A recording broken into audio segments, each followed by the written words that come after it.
In today's episode, I will share 7 things that you can do to heal from a breakup.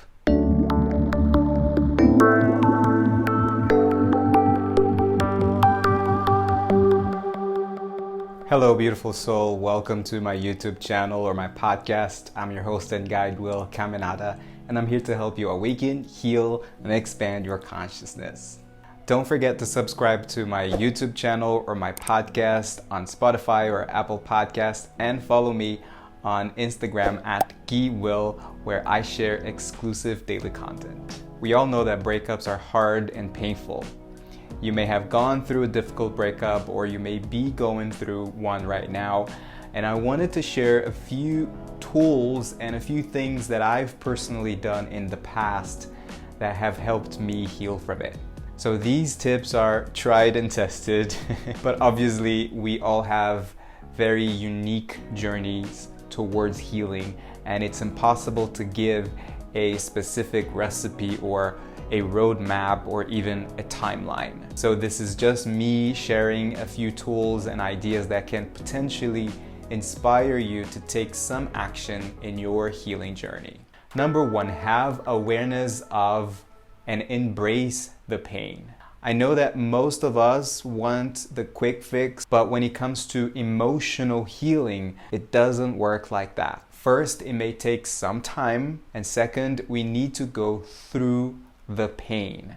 Pain is a teacher, and it's helping you grow. Nobody likes to feel the pain, and when you're in it, it seems impossible to be grateful for the pain or to even accept that these two shall pass. Imagine a super heavy weight falls on your toe. When you're feeling that pain, you're not thinking how grateful I am for the pain and how this is going to pass. No, you're in pain, right? And the same goes for emotional pain. So yes, it's important to have that awareness and embrace the pain, but we don't want to spiritual bypass the grief or bypass it with toxic positivity. For the healing happens when we acknowledge the shadow and the darkness, and we allow ourselves to feel what we call negative emotions. You must have heard me saying that emotion is energy in motion. So all the sadness, the anger, the guilt, the shame, they are in fact energies that are guiding you into healing. If we just want to get rid of it, then we're not allowing them to do their job. So it's crucial to allow yourself to grieve, and this takes me to the next topic. Number 2, learn the stages of grief. When you're going through a breakup, the pain is very similar to the loss of a loved one. You're not just grieving the loss of a loved one, but you're also grieving the dreams that you both had, the plans for the future, the vision for your life. And the thing with grief is that it is very messy and very unpredictable. You could just be going for a walk, doing something random, everything seems to be fine, and then boom, suddenly that wave of sadness hits you and you just want to cry, right? In another moment, you're angry towards your ex, angry at yourself, feeling perhaps regretful or finding it really hard to forgive, and it is an emotional roller coaster. Now, again, I'm not saying that simply having the awareness of the pain and the awareness of the stages of grief will ease the pain, because it won't. And we've established here that it's not efficient in the long run or ever to bypass the pain. However, having the awareness of the stages of grief can help you identify the feeling, acknowledge it, and then do something to express or release that feeling. If I'm feeling angry, I'm not going to take it out on my family. I'm going to find an outlet to release that anger. Punch the pillow, I'll go for a run, I'll scream, I'll cry. And having the awareness that it is messy, that it is a messy journey, I'll also be aware that this may come back anytime, and the more I let it out, the more in motion the energies will be. And this is how emotional healing works, in waves. If you keep resisting the feeling or penting them up, the energy will remain stagnant in your body. We want the energy to move, and this takes me to number 3. Number 3, keep or start some kind of physical practice.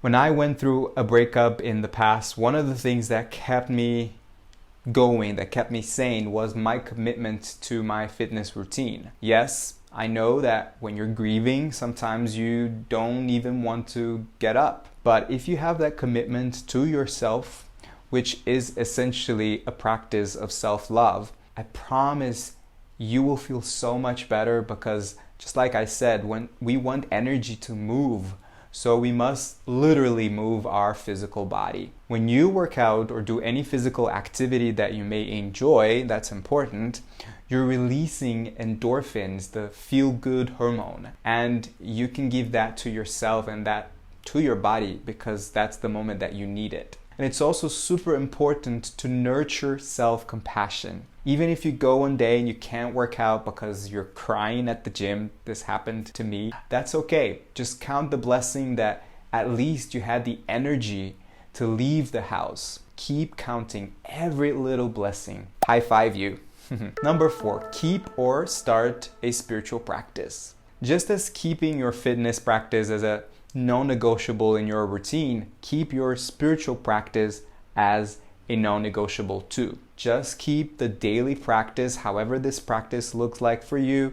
It can be meditation, journaling, yoga, breathwork, chanting, a mix of all of those. The thing with both the physical and the spiritual practice is this: we practice it when we're feeling good, because when shit hits the fan, you have fuel in your tank to keep going. You practice meditation when you're feeling okay, so that you can benefit from this practice and remain in your heart center when the storm is happening. You know that a moment of meditation in your day can be your safe place to be with your thoughts and with your emotions. And even if in your meditation practice you're crying the whole time, that's good. You're releasing sadness, you're cleansing, you're healing. So remember that your practice is a lifelong practice, and actually make use of the days you're feeling great to do it, and don't wait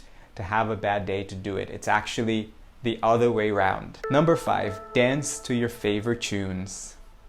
This may sound silly, but yes, we want to be silly, and again, move the energy in your body. Play your favorite tunes. In my case, I play my favorite pop tunes from the 90s. If you know me, you know me. And then dance like no one's watching. Yes, there have been times that I was dancing and crying at the same time, but that's what you want. When you're dancing, just imagine the energy coming out of your body and keep going until you're not even thinking anymore. You're just in your body and allowing the intelligence of your physical body to do the healing for you. Number 6, sing.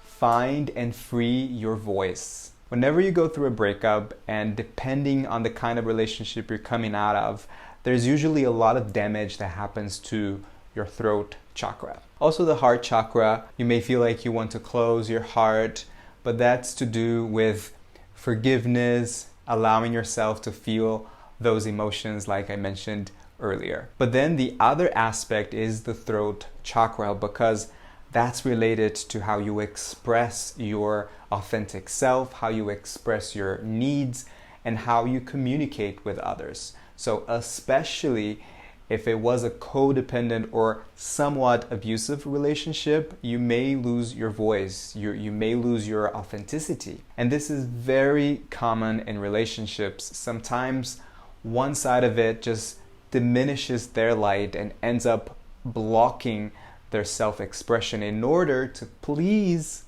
the other, or sometimes to even try to save the relationship. So now you need to heal that throat chakra. Find your voice again.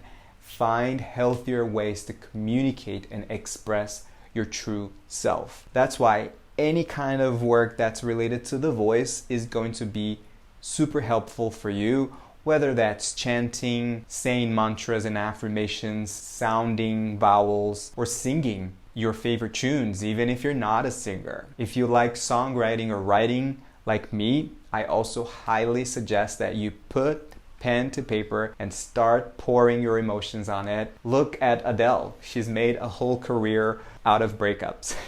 Number 7, breathwork. Breathwork for me has been the most healing tool in my healing journey, and I've been able to help a lot of people navigate their breakups using breathwork. Breathwork is cathartic, and that's why it works. All of the sadness, the frustration, the anger, the guilt, all of the emotions that you may not be allowing yourself to feel and or are so buried in your subconscious mind that you're not even aware of. They come to the surface for release when you're in the session, when you're breathing. The first time I had a breathwork session, I released a very loud cry that I'd been holding inside of me since I was 8 years old when I was at my dad's funeral. And that first session right then was probably the most healing experience I've ever had in my life. I actually described the whole experience in more detail on episode number 27. I'll put the card up here and the link in the description. But there is more to breathwork because you release so much stagnant energy and the breath itself connects you to your subconscious mind. After the usual catharsis, you become so much more connected with your heart and you're able to detach from your thinking mind. So that's the moment that you have the transcendental, sometimes even psychedelic experiences. You may hear your higher self, your spirit guides, or just simply acquire a whole new perspective on the situation, on the relationship, on your ex-partner that's not attached to the ego-driven thoughts and the human emotions. If you're going through a breakup right now or some kind of grief, I want you to know that you are not alone. You are always guided and protected and loved.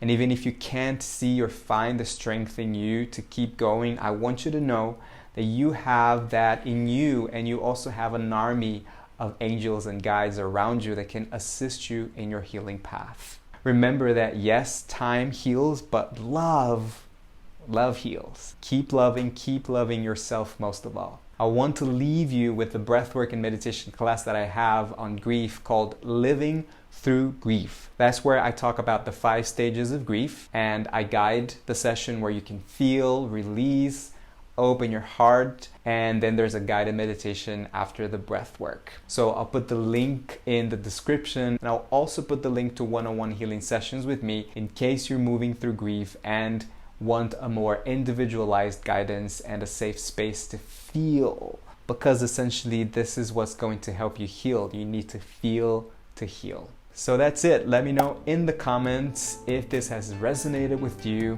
Feel free to drop any questions and share any other tips or stories of how you overcome a breakup. Also, if you think one of your friends may benefit from the content in this episode, please share it with them. Don't forget to follow me on Instagram at @KeyWill. I'm also on the app Insight Timer, and you can find me under my name, Will Caminada. As always, keep shining your light. Keep your heart open. Keep your heart open. And let love lead the way. I love you. See you in the next episode.